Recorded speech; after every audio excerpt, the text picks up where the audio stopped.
Bienvenue dans ce nouvel épisode de 102 élus Inside. Aujourd'hui, j'ai le plaisir d'accueillir une élue de l'Essonne, une amie, Aurélie Gros. Aurélie, bonjour. Bonjour. Merci d'être là avec nous aujourd'hui. Tu es maire du Coudray-Montceau, une magnifique ville de l'Essonne.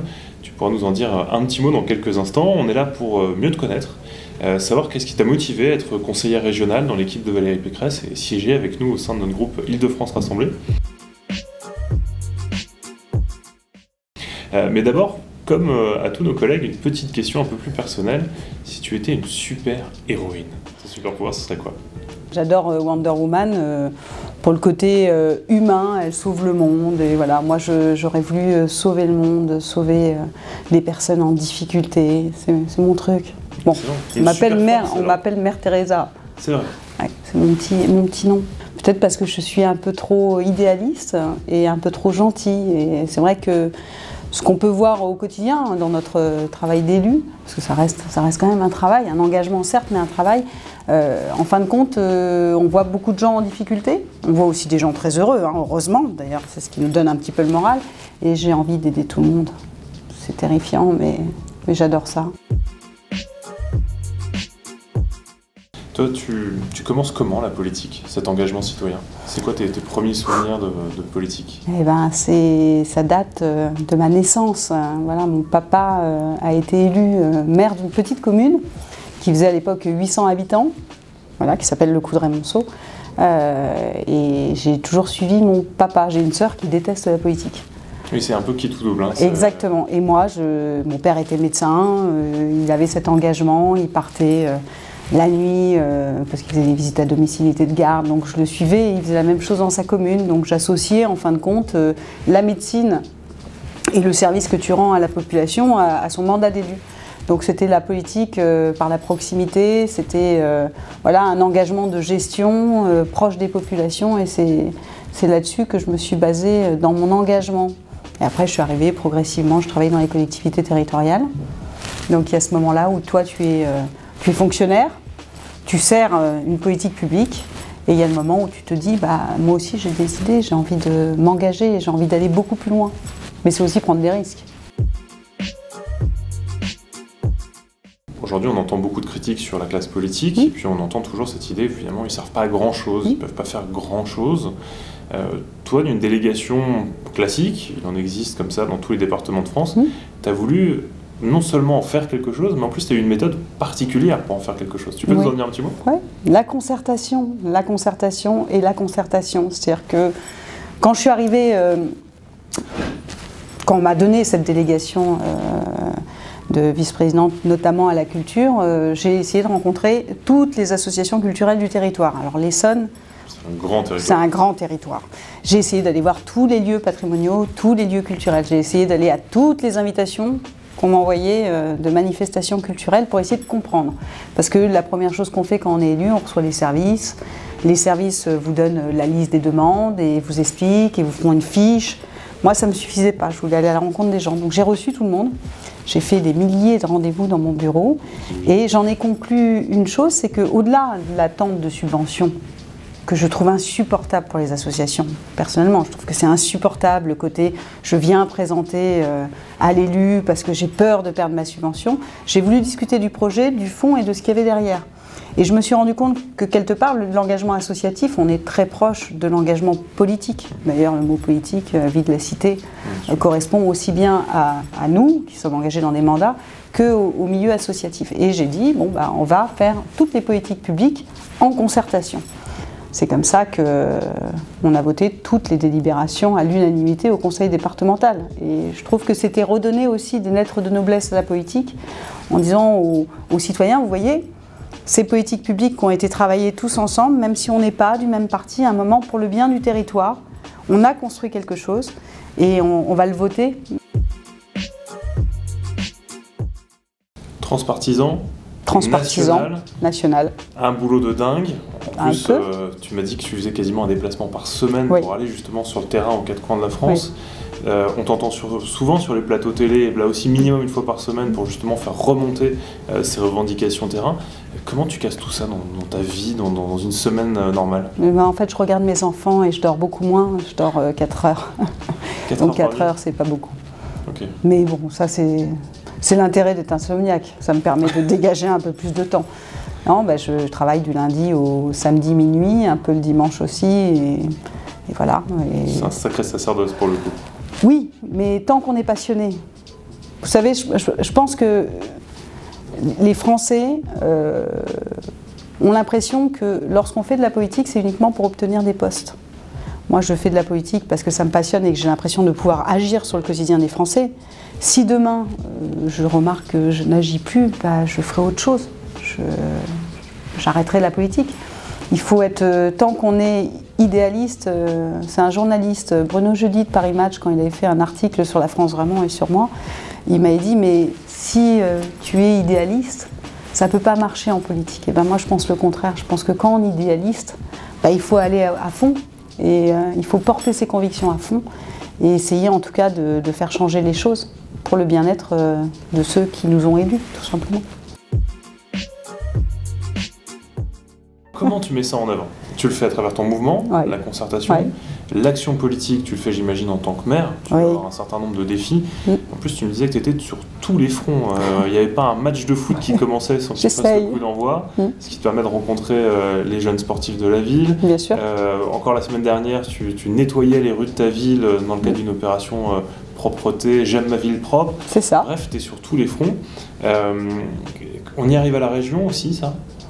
À la région, on y arrive. Je crois que Valérie Pécresse en a fait la preuve pendant un mandat. J'ai eu la chance d'être élue régionale sur le dernier mandat, même si après mon élection à la mairie, j'ai dû démissionner pendant 6 mois.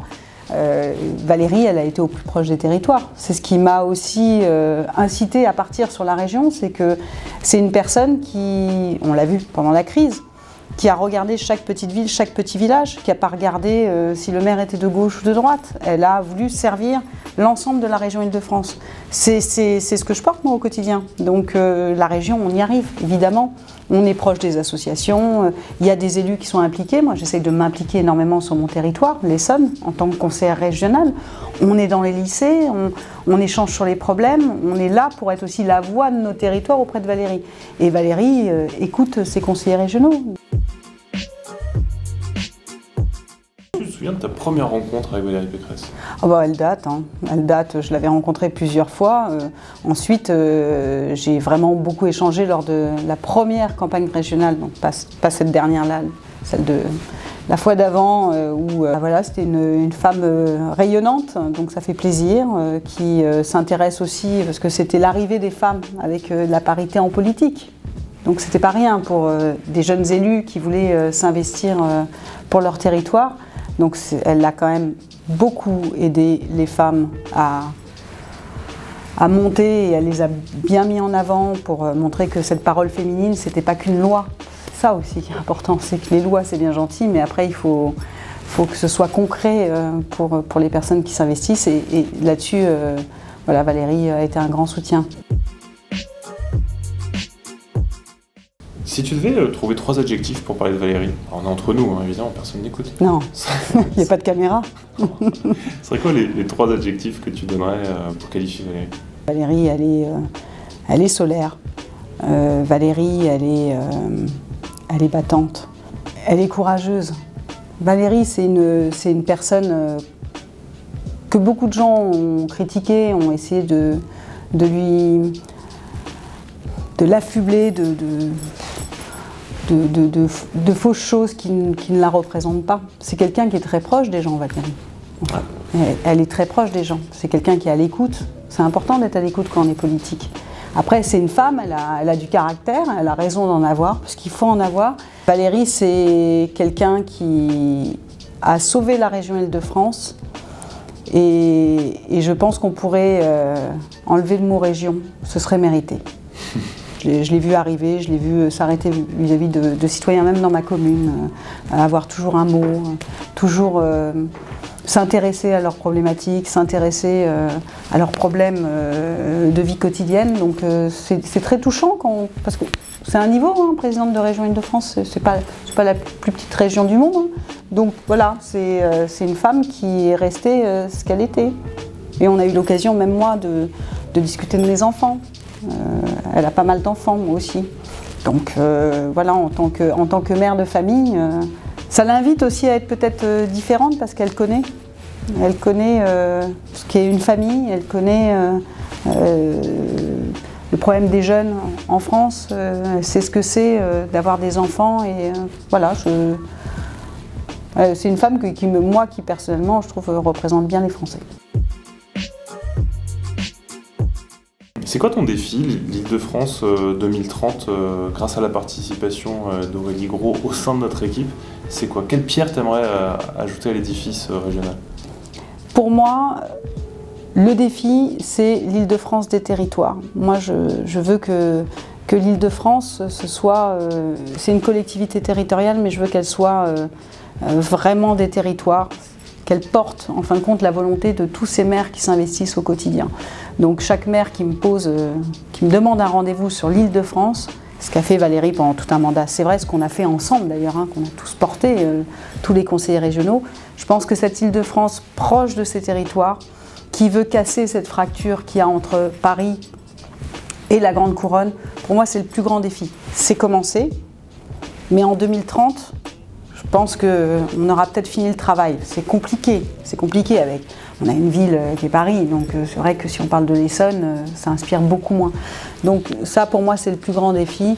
Et ensuite, c'est aussi de faire comprendre aux citoyens dans ce millefeuille administratif ce que c'est que la région Île-de-France. Parce que je pense qu'aujourd'hui, avec les agglomérations, avec les départements, la région Île-de-France, le Grand Paris, c'est très compliqué.